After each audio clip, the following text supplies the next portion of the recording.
بسم اللہ الرحمن الرحیم۔ ایک بھٹے والا ٹھیلا چلاتا تھا۔ روز اس کے پاس ایک بچہ آتا تھا جو اس سے بھٹا لے لیا کرتا تھا۔ کہتا چاچا ایک بھٹا تو دے دو، وہ دے دیا کرتا تھا۔ پھر ایک دن ایک لمبی سی گاڑی آئی، اس نے اس بھٹے والے کو 20 بھٹوں کا آرڈر دیا۔ بھٹے والا بہت خوش ہوا اور اس نے اچھا سا بنا کر دے دیا۔ پھر اگلے دن وہی گاڑی آئی اور پھر سے 20 بھٹوں کا آرڈر دے دیا۔ ایسے وہ گاڑی والا روز اپنی بیوی اور بچوں کے لیے 20 بھٹے لے جانے لگا۔ بھٹے والے کا بھی کاروبار اسی طرح اچھا ہونے لگا۔ پھر ایک دن بھٹے والا بڑا مصروف تھا اسی گاڑی والے کے لیے بھٹے تیار کرنے میں۔ اتنے میں وہی بچہ آیا جو روز آیا کرتا تھا اور کہا چاچا ایک بھٹا تو دے دو۔ تو بھٹے والے نے کہا ابھی جاؤ یہاں سے، میرے پاس وقت نہیں، میں مصروف ہوں، بار بار آ جاتے ہو بھٹا مانگنے۔ بھٹے والا بھٹے تیار کر کے انتظار کرتا رہا، لیکن لمبی سی گاڑی اس دن نہیں آئی۔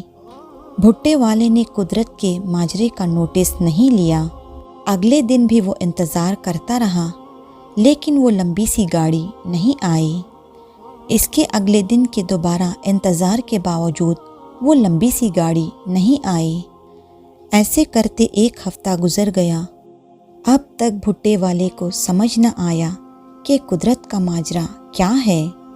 پھر سے وہ بچہ آیا بھٹے والے کے پاس، چاچا ایک بھٹا تو دے دو۔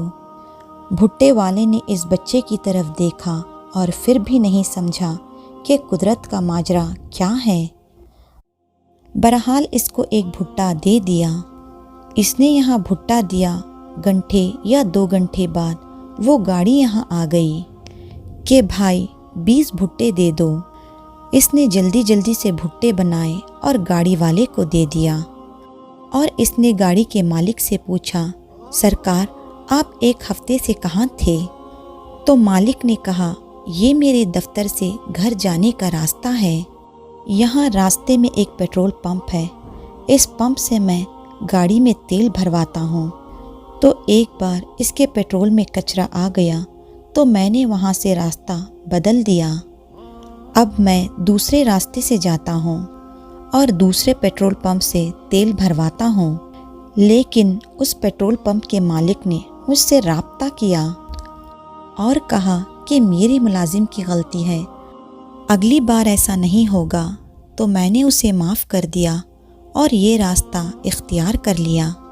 بھٹے والا گھر گیا اور رات بھر سوچتا رہا تو اسے سمجھ آیا۔ تو جب اس نے بچے کو بھٹا دینا بند کیا تو اللہ نے بھی اس لمبی سی گاڑی والے کے پیٹرول میں بھی کچرا ڈال دیا، اور جب اس نے بچے کو بھٹا دینا شروع کیا تو اللہ نے اس گاڑی والے کا معافی نامہ اس پمپ والے سے کروا دیا۔ گویا اس کا رزق اس بچے کے پیٹ سے جڑا ہوا تھا، جو نہ ہی اس کا ملازم تھا اور نہ ہی اس کی اولاد تھی اور نہ ہی کوئی جاننے والا تھا، بس اللہ کا ایک بندہ تھا۔